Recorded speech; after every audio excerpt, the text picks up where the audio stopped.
Olá, amigos! Mais um tema polêmico para você. A igreja, doutrina, usos e costumes. É o que nós vamos retratar agora. E você tire as suas conclusões e os seus pensamentos a respeito desse tema tão polêmico, que varia de igreja para igreja. Então vamos ver tal fato, vamos analisar este fato na raiz. A Bíblia fala que a doutrina, ou seja, os ensinos nos ministérios, é essencial para a fé cristã, sendo um fundamento sólido para a vida do cristão, dando aperfeiçoamento, dando correção e conduta justa, onde devemos ser fiéis aos ensinamentos de Cristo e dos apóstolos que se apresentam, e não as tradições humanas que desviam da palavra de Deus, e sim com o objetivo de transformar vidas e glorificar a Deus. Este é o objetivo. A Bíblia, ela não é um manual de comportamento social e de regras, mas ela é essencial para que você tenha consciência plena do que é justo e correto. Não se impõem simples regras, mas te auxiliem de como viver bem, discernindo entre o que é bom ou mal. E é você que vai fazer essa análise. A doutrina é considerada a base para a igreja perseverar e viver de acordo com a vontade divina, com a vontade de Deus, distinguindo-se de falsos ensinamentos humanos e corruptível. Todas as igrejas te querem, não só você como membro, mas como pessoas de boa índole na sua vida secular. Ajuda você a ser visto como pessoas bem vistas, providas de um bom caráter e bons costumes. Mas também digo, não seja cristão por aparência, mas entenda que todo o desejo ele começa com o quê? Com a sua ansiedade, e controle-se e dê mais atenção na sua vida espiritual. Hoje tudo se tornou fácil pelo avanço do modernismo. E é sempre bom lembrar que a Bíblia, ela é amplamente considerada uma ferramenta poderosa na formação do caráter e no incentivo a atitudes de uma pessoa boa. Ela não ensina o mal, ela ensina coisas boas, oferecendo diretrizes éticas e morais que visam a transformação interior do ser humano, a parte espiritual. Muitos não acreditam nos bons ensinamentos que mudam a rotina humana. Para muitos, eu cito como exemplo, uma pessoa criminosa mudar completamente a sua história, a sua vida, o seu comportamento aceitando a Jesus. É possível, é uma realidade. O Evangelho ele produz mudanças. Enquanto Saulo ainda era chamada de Saulo, era um terrível perseguidor dos cristãos. E se transformou no grande Paulo, pregador de Jesus Cristo. Houve uma mudança espiritual. Jesus disse, Paulo, Paulo, por que me persegue? Jesus não usou nenhum palavrão tipo, Paulo, seu cretino, seu sem vergonha, você está aí perseguindo o meu povo, eu vou acabar com você, você é isso, você é aquilo. Não, não. Jesus foi educado quando o repreendeu. Como disse, Jesus o repreendeu calmamente e amorosamente, e Paulo mudou sua vida completamente. Melhorou e acrescentou muito em seu caráter e sobre a sua índole. Sabe por quê? Porque ele aceitou os princípios cristãos em sua vida. Como doutrina, costumes e conhecimentos e usos divinos. Ele aprendeu, ele adquiriu. Paulo foi discípulo de Gamaliel, um grande filósofo. Ele aplicou os usos e costumes e doutrinas de Jesus como um guia de conduta própria, moldando o seu caráter conforme princípios como amor, compaixão e perdão. Isso também é doutrina. Isso também é doutrina, usos e costume.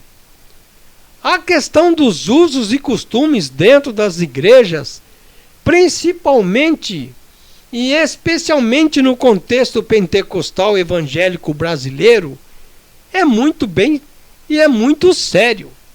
Não vivemos a realidade do nada pode.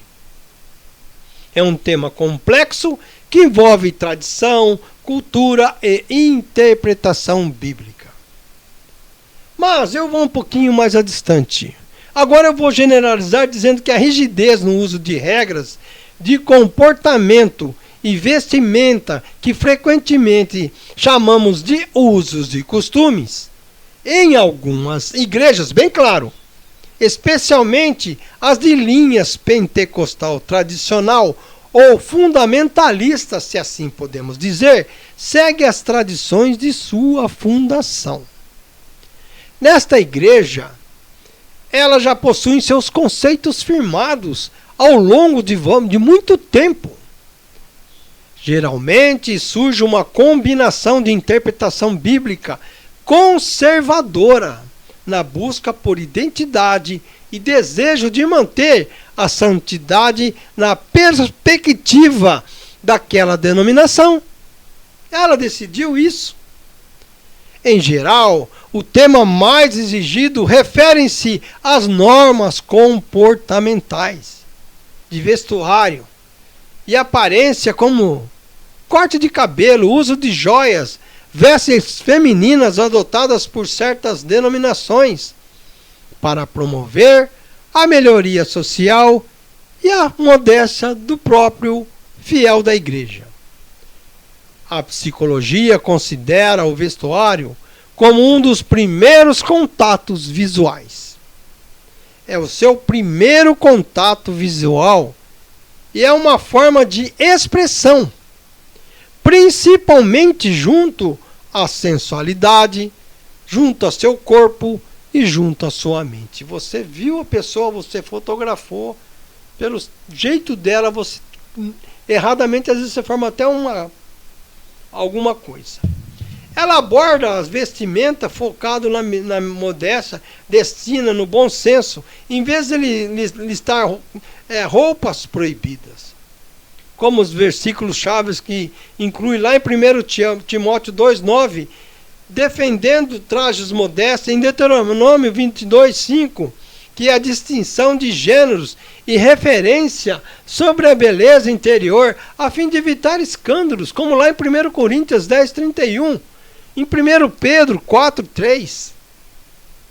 Não citar trata de preconceito, eu não estou falando de preconceito, mas a sua apresentação é muito importante. Mesmo quando você se apresenta com roupas modestas, mas limpas, seu visual é muito melhor, é bem melhor. A frase mais aceita atualmente é: roupa não define caráter, mas caráter define a roupa. O que você veste pode ser uma extensão dos seus valores, de como você se respeita, do seu posicionamento que quer ter no mundo que você vive, sem que isso altere a sua bondade ou o seu caráter. Mas será que é isso?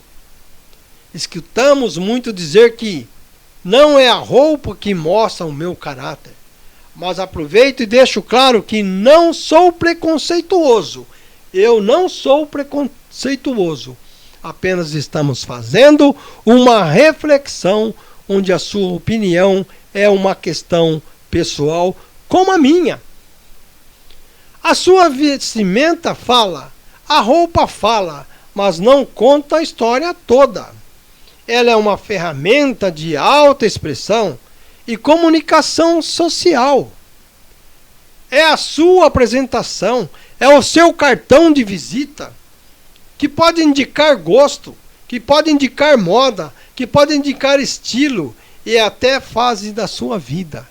Mas julgar o caráter, a índole, o bom coração apenas pela vestimenta, isto eu considero superficial. Mas lembre-se que a decência prevalece. O ideal é que a roupa mostre quem você é, mas nunca limite quem você pode ser. Portanto, não é digno que você vá à casa de Deus indecentemente, desrespeitosamente. É diferente. É a casa de Deus. A igreja tem propósito e valoriza muito a importância da doutrina. A doutrina é um conjunto de verdades bíblicas sobre Deus, sobre a salvação, sobre o pecado e como viver sendo um alicerce para a sua fé. Você nunca vive naquela igreja que não pode nada, como já disse. Pode sim. O que a sua igreja faz com doutrina, usos e costumes é te preservar você da má aparência, tanto física como espiritual. A sensualidade desmascara o seu brilho espiritual.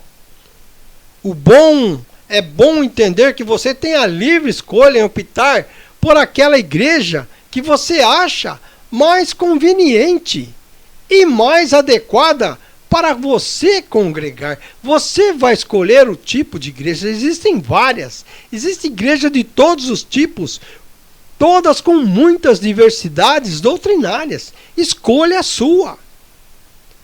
Às vezes achamos que algumas doutrinas são rígidas e muitas duras. Outras, porém, são mais flexíveis. Mas lembre-se, diante de tudo, considere bem os princípios cristãos. Olhe para onde você vai e mantenha os princípios cristãos. Na verdade, quando você ingressa em um ministério, você tem ali uma carta de regulamentos, um regimento do que é e como atitudes, gestos e ações é o mais correto dentro daquele ministério. Então cumpra aquela escolha que você optou. Pensando do lado espiritual, entendemos que tudo resume para a sua transformação e aperfeiçoamento cristão. Doutrina, usos e costumes produz fé, convicção e ajuda e aperfeiçoa o servo de Deus para toda boa obra, tornando o cristão sábio para a sua salvação. Lembre-se que você adotou normas do seu ministério. E como? Como orientação para a sua vida, onde te ensina como viver, como orar, como jejuar, como perdoar e como celebrar a ceia, transformando o seu interior e a boa prática cristã. Foi você que escolheu aquela igreja. Foi você que escolheu aquele ministério. Não foi o pastor. Destacamos que Paulo, prestem bem atenção, a chama de sã doutrina. O que é sã doutrina? É algo saudável que produz vida em contrastes com os ensinos falsos que fazem você desviar da realidade cristã, tornando-se vulgar. Não só vulgar pelas suas vestes, e sim pelos seus procedimentos, pelas suas atitudes. Não quero aqui condenar aspectos das diversas igrejas e tampouco condenar nenhum tipo de ministério no seu quesito de usos e costumes. Eu não estou apontando o dedo. A Bíblia, ela alerta e nos ensina sobre a doutrina e a boa vivência moral. A palavra de Deus é o critério para rejeitar doutrinas que não concordam com ela, pois ensinos falsos não vêm de Deus. Então, prestando bem atenção, Jesus condenou tradições de homens que invalidavam os mandamentos de Deus. Ele condenou. Isso aí está escrito aonde? Está escrito lá em Marcos 7, no verso 7 a 13. Mas também não venha se apegar no versículo que diz: não é no frisar dos cabelos, escrito lá em 1 Pedro 3, nos versos 3 e 4 na Bíblia. Que neste caso, no fundo, contraria o chamado de tudo que pode. Especificamente neste caso, exorta e aconselha as mulheres a não focarem a beleza em enfeites exteriores, como penteados elaborados, tipo frisado, que nem fala a Bíblia, encrespados, joias e roupas, mas sim no interior, num espírito manso e quieto e incorruptível, que é o de grande valor para Deus. É o seu interior. Mas você também tem um comportamento exterior. Muito cuidado, observe que a raiz da palavra orienta a não libertinagem da palavra, como tudo pode, desde que o corpo é meu. Eu faço uso dele como eu quiser. Se você aceitou uma denominação, siga as orientações dela. Você está debaixo de um regulamento. Também vale lembrar que a marca de um discípulo é o amor uns aos outros, e não a julgamentos baseados em costumes ou aparências. Isso aí está escrito aonde que eu estou falando? Isso aí está escrito lá em João, no capítulo 13, verso 35. A realidade nos ensina que a igreja primitiva perseverava na doutrina dos apóstolos, que era baseada nos ensinos de Jesus. Ora, se somos feitos à semelhança de Deus, por que a gente não se espelha nele? A doutrina de Jesus vinha do Pai. E quem quisesse fazer a vontade de Deus, reconheceria a sua origem divina, conforme está escrito em João 7, 16 e 17, nos versos 16 e 17. Em resumo, a Bíblia valoriza a doutrina como um ensino vital que edifica igrejas e os cristãos, desde que sejam firmemente fundamentadas nas Escrituras, e nos leve à prática de uma vida justa e cheia de amor. Esta é a base, é a referência. A Bíblia orienta a igreja sobre doutrinas fundamentais como fé e prática e princípios gerais de conduta. Mas olha, muitos usos e costumes como vestimenta específicas, restrições a roupas escandalosas usadas e etc. O livre-arbítrio é que faz a sua postura, mas não deixe seu corpo se tornar referência. Você tem uma alma, um espírito dentro dela. Acredite e acompanhe as criações e tradições de igrejas. Não há mandamentos diretos devendo ser avaliados se honram, se atrapalham e escarnecem o Evangelho. Como que? Como dando primazia para a palavra de Deus e do amor mútuo. É isso a que eu me refiro. Eu não sou preconceituoso. O cristão deve buscar agradar a Deus, não os homens, não as modas humanas lançadas, e ter modéstia, mas sem criar barreiras desnecessárias que contradizem o espírito da Escritura, focando no amor e na unidade. Pense bem. Não no julgamento das pessoas, não estou julgando as pessoas, mas no pensamento de bons costumes de um cristão simples, A igreja, ela deve priorizar os princípios bíblicos de amor, da verdade, da santidade e a sua missão. Qual que é a missão da igreja? Os usos e costumes variam e o cristão deve buscar sabedoria para honrar a Deus em seu contexto, evitando julgar os que têm práticas diferentes. Mas o que? Discernindo quando uma tradição se torna um fardo ou que um substituto para o evangelho. Não crie situações diferentes. Lá em Colossenses capítulo 3, verso 12, ensina que nós devemos nos vestir com qualidades espirituais e não somente em qualidades materiais, como compaixão, bondade, humildade, mansidão, paciência, amor e perdão, sendo eleitos, santos e amados de Deus, em contraste com as roupas velhas do nosso pecado. Você mudou seus trajes espirituais. Essas são as vestes espirituais que refletem nosso caráter em Cristo e nos ajudam a nos relacionarmos com outros de forma digna de nossa fé. Mas, para encerrar, vou aqui destacar algo de suma importância. Não só para a igreja, mas também para usos e costumes. E tem endereço certo. O que eu vou falar tem endereço certo.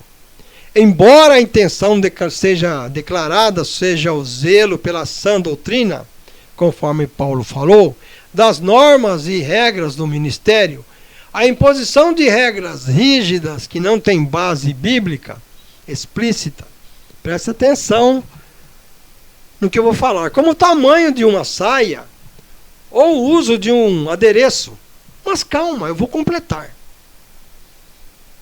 Isso pode gerar, segundo críticas internas e externas, um ambiente de legalismo, onde a aparência não se torna mais importante do que o ensino bíblico.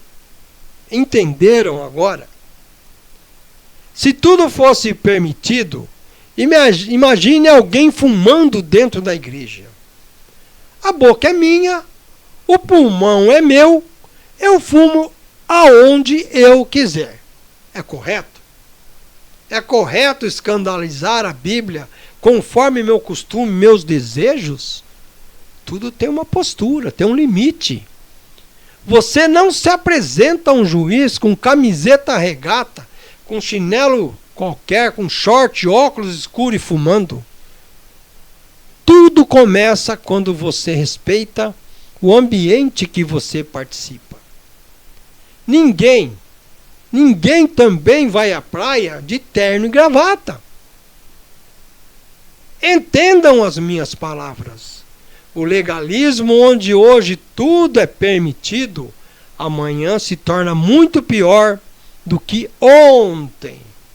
O seu desejo vale quando o seu comportamento ele é saudável no lugar que você frequenta. Pastores e teólogos de correntes mais moderadas, eles alertam que o equilíbrio é fundamental para não colocar um jugo desnecessário, excessivo sobre os fiéis. Nesse caso, lembramos da higiene pessoal, também como a depilação. Basta termos o jogo do bom senso, não só quando se apresentamos dentro da igreja, mas também fora dela. Você também é uma igreja fora dela. Você não pode ter outro comportamento onde ninguém te vê. Preste atenção. Mas vamos pensar e ler a passagem que afirma que o nosso corpo é o templo do Espírito Santo. Não sou eu que estou falando. Sabe por quê? Porque está escrito lá em 1 Coríntios 6, 19 e 20, onde o apóstolo Paulo descreve: Acaso não sabem que o corpo de vocês é santuário do Espírito Santo, que habita em vocês, que lhes foi dado por Deus, e que vocês não são de si mesmos? Ele ainda pergunta no final. Vocês foram comprados por um alto preço. Portanto, glorifiquem a Deus com o seu próprio corpo. Este versículo, qual que é o seu significado, hein? O que ele significa? Ele significa que o Espírito Santo habita no cristão, tornando o seu corpo um lugar sagrado, um santuário, e exorta os cristãos a tratarem seus corpos com respeito, cuidando da sua saúde física e da sua parte moral, como um ato de adoração a Deus. Pois eles pertencem a Ele, e não a nós mesmos, a si mesmo. Agora, não estou aqui para dizer o que é certo ou errado, mas é correto dizer que se você optou por aquela igreja, siga a orientação do seu ministério, sem criticar o pastor. Não está contente? Mude. Não está contente? Então não crie controvérsia e não reclame daquilo que você optou, você escolheu aquilo. Então você mude de igreja, não escandalize o ministério. Não é correto afrontar o ministério que você congrega, que você é contra todo tipo de costume de sua igreja. Não está contente? Saia e vá para outro ministério. Portanto, respeito não é motivo de silêncio. Então, faça a sua avaliação. Está sobre a mesa o seu modo de pensar, portanto, faça uma reflexão sobre tudo que eu falei. Assim sendo, eu agradeço a sua participação no nosso @canal Varal. O meu muito obrigado por você ter ficado até o fim. Mas pense bem o que você faz, se tudo é certo, se tudo é válido. O meu muito obrigado e fiquem todos com Deus.